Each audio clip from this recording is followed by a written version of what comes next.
तकरीबन 20 मिनट बाद उस जगह पहुंच गए जहां सड़क की दुकान पर डेरा लगा हुआ था। उस्मान आज दिन में भी इस तरफ आकर बूढ़े खाना बदोश से मिला था और उसे बताया था कि वो लोग आज रात आ जाएंगे, इसलिए बूढ़ा अपने अफराद खाना के साथ वहां से रवानगी के लिए तैयार था। बूढ़े ने उन्हें बताया कि वो अपना मुतबादल इंतजाम कर चुका है, वो लोग जैसे ही आएंगे वो अपने बंदों को लेकर वहां से निकल जाएगा। सड़क पर बसों की हमदोरिश जारी थी, इसलिए वो ज्यादा देर तक सड़क पर खड़े रहने की बजाय बुनार उतरकर डेरे के सामने आ गए। एक छूलदारी में लालटेनें जल रही थी और बातों की आवाजें सुनाई दे रही थी। उस्मान ने बूढ़े का नाम लेकर पुकारा तो वो फौरन ही बाहर आ गया। आ गए तुम लोग, हम तुम्हारा इंतजार कर रहे थे, बूढ़े ने कहा और उन्हें छूलदारी में ले आया। वो लोग जैसे ही रोशनी में आए बूढ़ा और उसके साथ उन्हें देखकर चौंक गए। उन सब के उड़िए बूढ़े थे अपने अफराद खाना से मिलते जुलते थे। दरअसल रदिया तो वाकई बूढ़ी लग रही थी। दूसरी बुढ़िया उसे बड़े गौर से देख रही थी। तुम्हारा वो साथी कहाँ है जो मुझसे मिलता जुलता है? उस्मान ने बूढ़े से पूछा। हमने सब्जी मंडी के दूसरी तरफ डेरा डाला है, मेरा नवाज शाम को जानवरों को लेकर उधर ही चला गया था, बूढ़े ने जवाब दिया। फिर चंद नमक को खामोश होने के बाद बोला, अब हम चलें? 1 मिनट, उस्मान ने कहा और समीना की तरफ रुख करके बोला, तुम लोग दूसरी चूलदारी में जाकर उन औरतों के साथ कपड़े तब्दील कर लो। समीना वगैरह उन तीनों औरतों को लेकर दूसरी चूलदारी में चली गई। वो तकरीबन 15 मिनट के बाद वापस आई थी। लिबास तब्दील करने के अलावा उन्होंने उन औरतों की सफेद और काली प्लास्टिक की चूड़ियां भी उतरवा कर पहन ली थी। उन तीनों की बाहों में अब कोनियों तक चूड़ियां ही चूड़ियां थी, जिससे वो मंजारने ही लग रही थी। उस्मान ने जेब से 200 रुपए निकालकर बूढ़े के हाथ में थमा दिए। लो ये रख लो, चौक पर जाकर बच्चों की थी मिठाई ले लेना और तांगे पर बैठ जाना, अब तुम लोग जाओ। बूढ़े ने उसका शुक्रिया अदा किया और अपने घर वालों को लेकर डेरे से निकल गया। उस्मान उन्हें जाते देखता रहा और जब वो लोग सड़क पर काफी दूर निकल गए तो वो छूलदारी में आ गया। अब क्या प्रोग्राम है? उसने समीना की तरफ देखते हुए कहा। बिगड़ी की बजाएंगे और क्या करना है? समीना जी बजाय नौनक्के ने कहा। 2-3 दिन हमें यहाँ रहना पड़ेगा, इसी दौरान हम ज्यादा से ज्यादा हाजी के आदमियों की नजरों में आने की कोशिश करेंगे। उसके साथ हम कुछ ऐसी हरकतें करेंगे कि वो हमारी तरफ मुतवज्जो हों और खुद ही करीब आने की कोशिश करें। इस तरह हमें आते में दाखिल होने का मौका मिल जाएगा, समीना ने कहा। और अगर उन्हें कोई शुबा उड़ा तो? उस्मान बोला। तो सब जो सूरत हाल होगी उसी के मुताबिक कदम उठाया जाएगा, समीना ने कहा। एक बात मैं आप लोगों को बताना भूल गया, तफैल दखल अंदाजी करते हुए बोला। मैं जब इन बंजारों के बारे में मालूमात करने आया था तो मुझे एक बात ये भी मालूम हुई कि ये लोग पीने का पानी उसी आते से लेकर आते थे। नाले आते के फाटक के अंदर की तरफ है। पहले एक मरतबा इनकी एक जवान औरत पानी लेने गई थी, उसे शायद छेड़ा गया था। उसके बाद वो बुढ़िया पानी लेने जाने लगी। गुड, समीना मुस्कुराई। कल मैं पानी लेने जाऊंगी, इस तरह हमें मौका मिल सकता है। वो उठकर छूलदारी से बाहर आ गई और आते की तरफ देखने लगी। उसके दूसरे साथी भी बाहर आ गए। ये लोग चौंके बुलंदी पर थे, इसलिए आता पूरी तरह इनकी नजरों में था। गेट के अंदर और बाहर की तरफ एक एक बल्ब था, लेकिन वो कम वाट के बल्ब थे और उनकी रोशनी ज्यादा दूर तक फैल नहीं रही थी। गेट के आसपास तो कोई नजर नहीं आया, अलबत्ता कॉटेज के बरामदे में कुर्सियों पर 2 आदमी नजर आ रहे थे। वहां शायद 40 वाट का बल्ब जल रहा था। रोशनी दिए की तरह थी और इतनी दूर से उन आदमियों के चेहरे दिखाई नहीं दे रहे थे। हाँ तो समझो ये काम शुरू हो गया, समीना ने जवाब दिया। वो रात देर तक बातें करते रहे और जब सोना चाहा तो ढंग से नींद भी नहीं आ सकी थी। हर 2-3 मिनट बाद कोई ना कोई माल बरदार ट्रक या बस वहां से गुजर रही थी। बसों के शोर में सुकून की नींद सोना मुमकिन नहीं था। सुबह बहरहाल वो जल्दी उठ गए। दिन की रोशनी में उन्होंने डेरे के असासे का जायजा लिया। एक दरमियाने साइज का ड्रम था जो पानी के लिए रखा हुआ था, एक मटका और एक बाल्टी। मटके में थोड़ा पानी था मगर बाल्टी खाली थी। 2-3 पतीलियां थी जो धुएं से स्याह हो चुकी थी। एक कैतली, चीनी पत्ती के डिब्बे और इसी किस्म की चीजें थी जो चंद रुपयों में आ सकती थी। एक तरफ ईंटों का चूल्हा बना हुआ था जिसके करीब ही खुश्क लकड़ियों का ढेर लगा हुआ था। शाहपरी ने ड्रम के पानी से मुंह हाथ धोया और आंचल से मुंह पोंछकर चूल्हे में लकड़ियां जलाने लगी। समीना और नौनक्का वगैरह ने भी मुंह धो लिया। ओए तफील, नौनक्का अपनी कमीज की अंदर वाली जेब में हाथ डालते हुए बोला, ये पैसे ले और चौक से जाकर कुछ खाने को लिया। हलवा पूरी लेकर आना यार, कई दिनों से दिल चाह रहा था, अभी लाता हूँ जी। तफैल ने उसके हाथ से 100 का नोट लिया और डेरे से निकलकर चौक की तरफ चल पड़ा। शाहपरी ने चूल्हे में आग जलाकर कैतरी में चाय का पानी रख दिया। उसने पत्ती डालकर बगैर दूध के चाय बनाई जो बड़ी लजीज और खुश जायका थी। वो लोग चाय पी चुके थे तो तफैल हलवा पूरी लेकर आ गया। नाश्ता हम सबने इकट्ठे ही किया। शाहपरी को दोबारा चाय बनानी पड़ी। तफैल और उस्मान नाश्ते के बाद नूनत ने उन दोनों की तरफ देखते हुए कहा, तुम लोग 2-3 घंटों के लिए डेरे से इधर उधर चले जाओ। अगर सब लोग यहाँ रहे तो उन लोगों को शुबा हो जाएगा। रामी की सैर कराओ। समीना, नौनक ने अब समीना को मुखातिब किया, मुझे तो सामने वाले आते में सिर्फ 3 आदमी नजर आ रहे हैं, तू जा वहां से पानी की एक बाल्टी ले आ। इस तरह कोई सूरत हाल का अंदाजा भी हो जाएगा। समीना ने आते की तरफ देखा, वहां 3 ही आदमी थे जो गेट के अंदर की तरफ दरख्त के नीचे चाय पी रहे थे। समीना ने बाल्टी उठाई और डुलवान से उतरते हुए सरवत रोड पार करके गेट की तरफ चलने लगी। वो जैसे जैसे करीब पहुंच रही थी उसके दिल की धड़कन तेज होती जा रही थी। उसे अंदेशा था कि अगर उसे पहचान लिया गया तो वो जिंदा वापस नहीं आ सकेगी, लेकिन फिर यह सोचकर दिल को तसल्ली दी कि हाजी के चंद करीबी साथियों के अलावा और कोई उसे नहीं पहचानता। गिरोह के आम आदमी उसे नहीं पहचान सकेंगे। वो गेट के करीब रुक गई और होले होले से दस्तक दी। तकरीबन 1 मिनट बाद गेट का छोटा दरवाजा खुला। वो शख्स शक्ल ही से बड़ा खराट लग रहा था। उसके कंधे पर कलाशनकोव राइफल लटकी हुई थी। समीना को देखकर उसकी आंखों में अजीब सी चमक उभरी। साहब जी, समीना उसकी तरफ देखते हुए बोली, एक बाल्टी पानी चाहिए जी। आओ आओ, 1 बाल्टी क्या 10 बाल्टियां ले जाओ। विशद कहते हुए रास्ते से एक तरफ हट गया। समीना अंदर दाखिल हुई। उसके दिल की धड़कन कुछ और ही तेज हो गई। दरख्त के नीचे चारपाई पर 2 आदमी बैठे हुए थे। उन दोनों के पास भी कलाशनकोव राइफलें थी। वो दूसरी कहाँ है? गेट खोलने वाले गनमैन ने समीना की तरफ देखते हुए सरगोशी की। एक दफा आई थी, फिर वह बुढ़िया आने लगी। पता नहीं जी वो क्यों नहीं आई। आज माँ की तबीयत ठीक नहीं, इसलिए मुझे आना पड़ा, समीना ने कहा। रोजाना तुम आ जाया करो ना, वो शख्स बोला। आओ पानी भर लो। नल दाईं तरफ वाले कमरे की पिछली तरफ था। समीना ने मुड़कर देखा। चारपाई पर बैठे हुए आदमी नजर नहीं आ रहे थे। उस शख्स के नलका खोल दिया और समीना के बालों पर चुटकी काट ली। समीना के मुंह से हल्की सी सिसकी निकली। क्यों छेड़ते हो जी? उसने गनमैन की तरफ देखते हुए कहा। और इस छेड़छाड़ी में तो जिंदगी के मजे हैं। गनमैन ने एक और चुटकी काटी। ये 10 रुपए रख ले, कोई चीज ले लेना, मेरा कोई साथी इधर आ रहा है। उसने 10 का नोट जबरदस्ती समीना के हाथ में थमा दिया और सीधा खड़े होते हुए बोला, ओए बीबी, तुम्हें डर किस बात का है? जब जरूरत हुआ कर पानी ले जाया करो। पानी भी कोई ऐसी चीज है जिसके लिए मना किया जाए? गनमैन का दूसरा साथी चंद कदम दूर खड़ा बांधी फेस ददरोसूस की तरफ देख रहा था। बाल्टी भर गई तो समीना ने नलका बंद कर दिया। वो जैसे ही बाल्टी उठाने के लिए झुकी, पहले गनमैन ने झुककर बाल्टी उठा ली। चल, मैं फाटक तक बाल्टी पहुंचा देता हूँ, और चाहिए तो आकर ले जाना। उसने गेट के बाहर तक बाल्टी पहुंचा दी। समीना ने बाल्टी उठाई और डेरे की तरफ चलने लगी। उसके दूसरे हाथ की बुट्टी में 10 रुपए का नोट दबा हुआ था। डेरे पर पहुंचकर उसने बाल्टी मटके में उंडेल दी और नौलखा के सामने बैठकर मुट्ठी खोल दी। ये क्या? नौलखे ने नोट देखकर कहा। चारा। समीना मुस्कुराई। वो कमीना समझता है कि मुझे 10 रुपए में जेर कर लेगा, मैं भी देखूंगी उसे। एक बाल्टी और ले आऊं। वो बाल्टी उठाकर दोबारा अहाते की तरफ चल पड़ी। इस मर्तबा उस शख्स ने ना सिर्फ समीना के 2-3 चुटकियां काटी, बल्कि चंद जुमले भी कसे थे। समीना उसकी हरकतों पर मुस्कुरा कर रह। उतरो शाम से जरा पहले वो पानी लेने गई तो उस वक्त भी ऐसा ही हुआ। इस वक्त वो आदमी गेट पर अकेला था। उसका दूसरा साथी कांटे में था और तीसरा आदमी बाहर गया हुआ था। सुबह जब उसने समीना से छेड़छाड़ की थी तो समीना मुस्कुरा दी थी और उसने 10 रुपए भी कबूल कर लिए थे, जिससे उस शख्स का हौसला बढ़ा था और अब वो उसे गेट के साथ वाले कमरे में ले जाने की कोशिश कर रहा था। समीना ने बड़ी मुश्किल से उसे टाला था।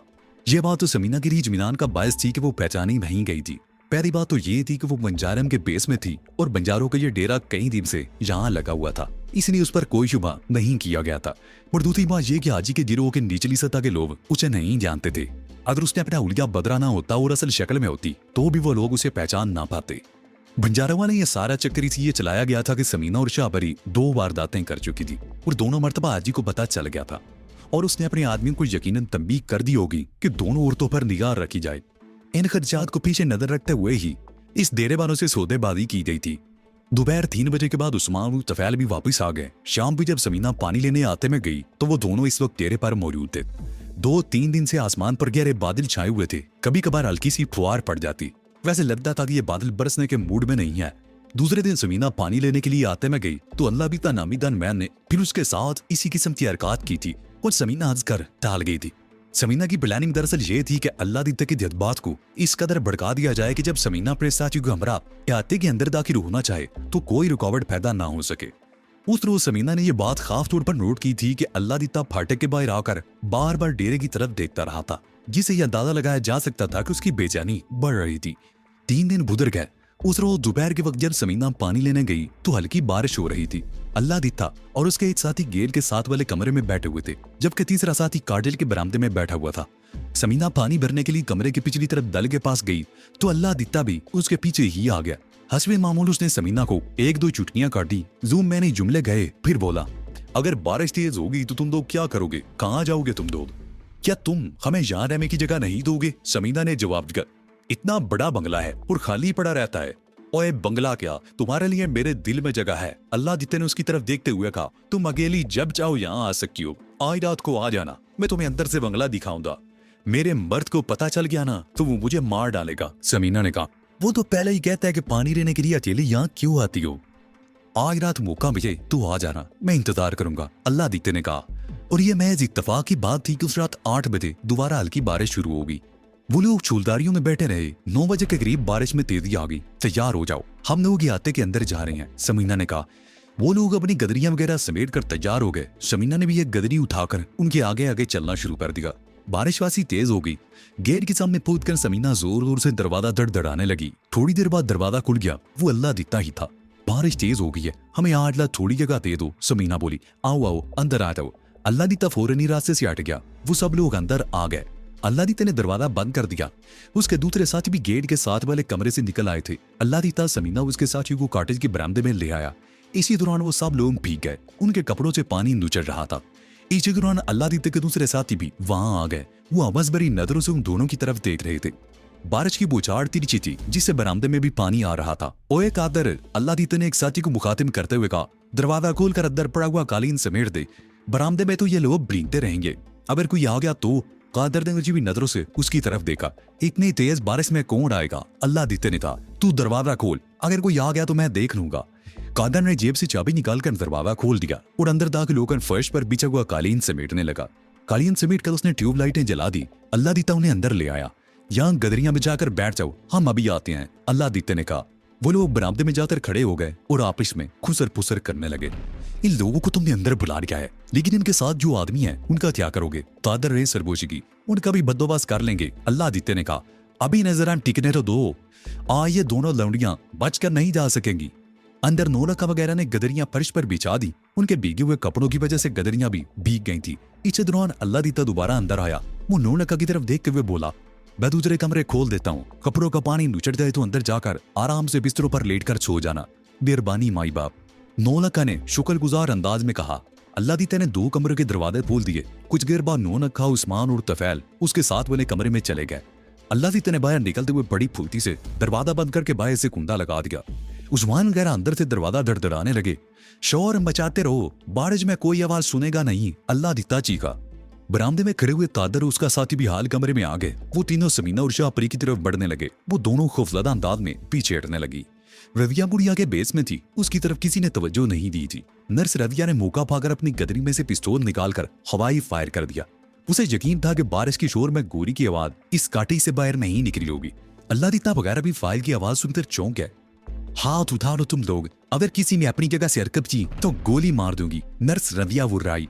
उन तीनों ने हाथ उठा दिए। उन्हें अफसोस हो रहा था कि वो अपनी राइफलें गेट के साथ बने कमरे में ही छोड़ आए थे।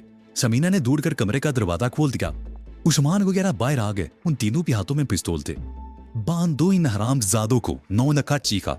उस्मान और तफैल कादर और उसके साथी को बांधने लगे। रथियां उनकी गदरियों में मौजूद थी। अल्लाह दीता हाथ उठाए एक तरफ खड़ा था। उस्मान कादर को बांधने के बाद जैसे ही तरफ बुढ़ा, अल्लाह दीता ने उस पर छलांग लगा दी। उस्मान बेखबरी में उसकी जद में आ गया।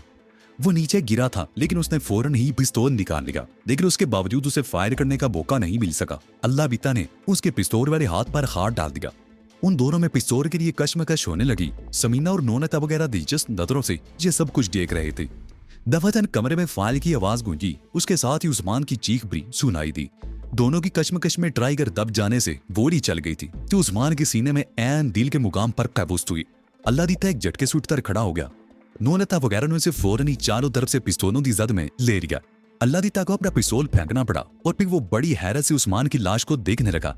दींगा मुश्ती ने उस्मान की गुच्छेदार मूंछें उतर गई थी, जो ठोड़ी पर लटकी हुई थी। अल्लाह दीता ने जान कर वो मूंछें खींच ली।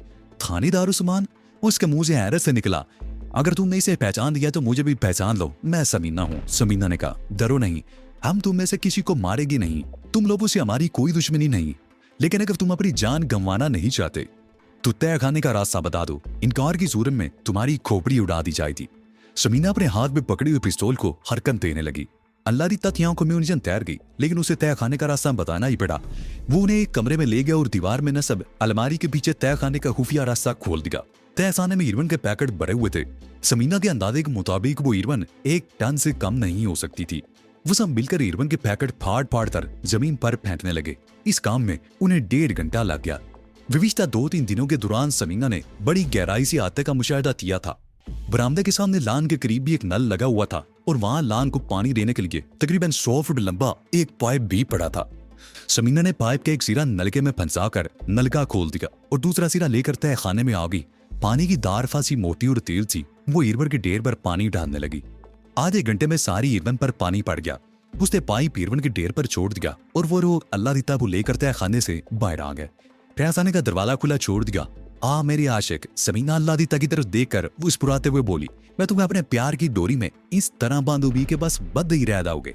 नौलखा अल्लाह दीता को पिस्तौल की जद पर लिए रहा और समीना ने अल्लाह दीता को भी बांधकर फलिश पर डाल दिया। चलो हमारा काम खत्म हो गया। समीना बोली, हाजी को इतना मिल गई तो इस मरतबा वो यकीनन पागल हो जाएगा।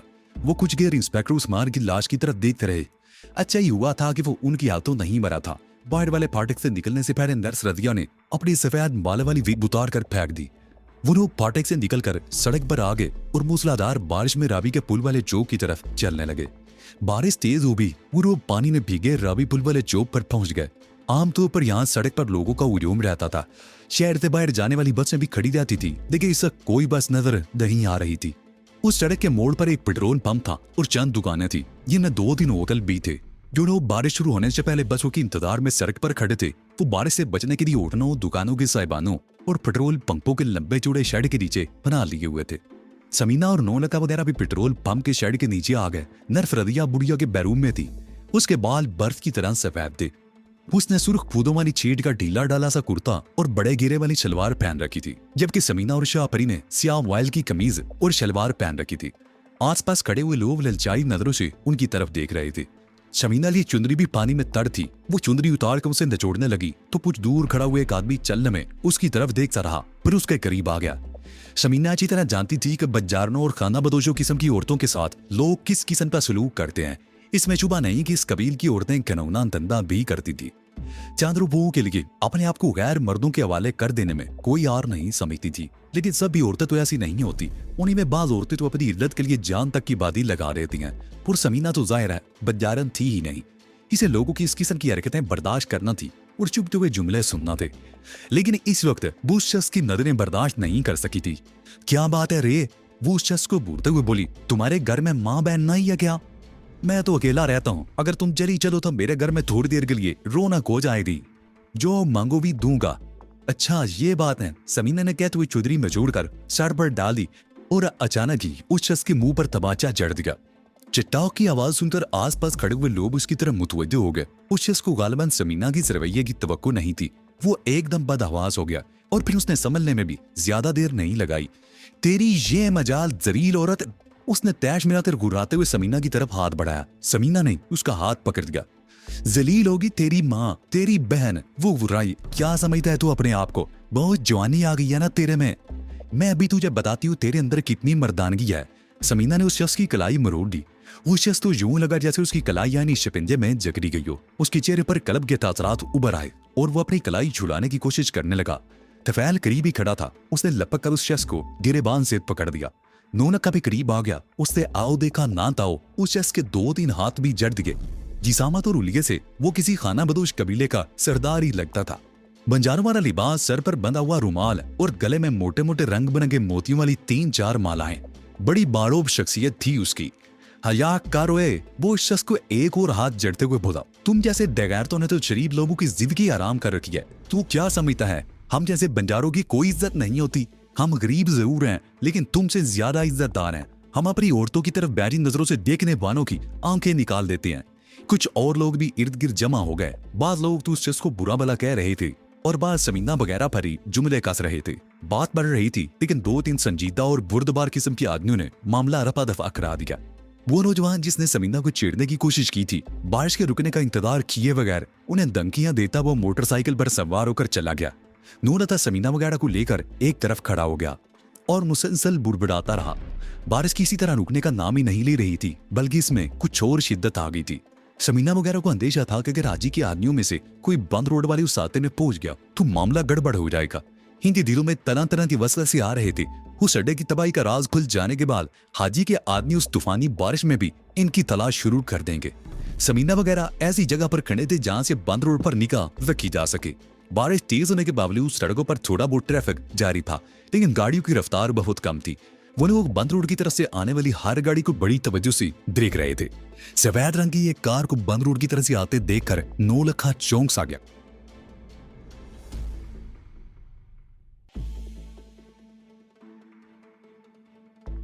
तो ये थी आज की स्टोरी। आपको ये वीडियो कैसी लगी कमेंट में बताएं और हमारा चैनल सब्सक्राइब कर दे, साथ ही बेल आइकन भी दबा दें।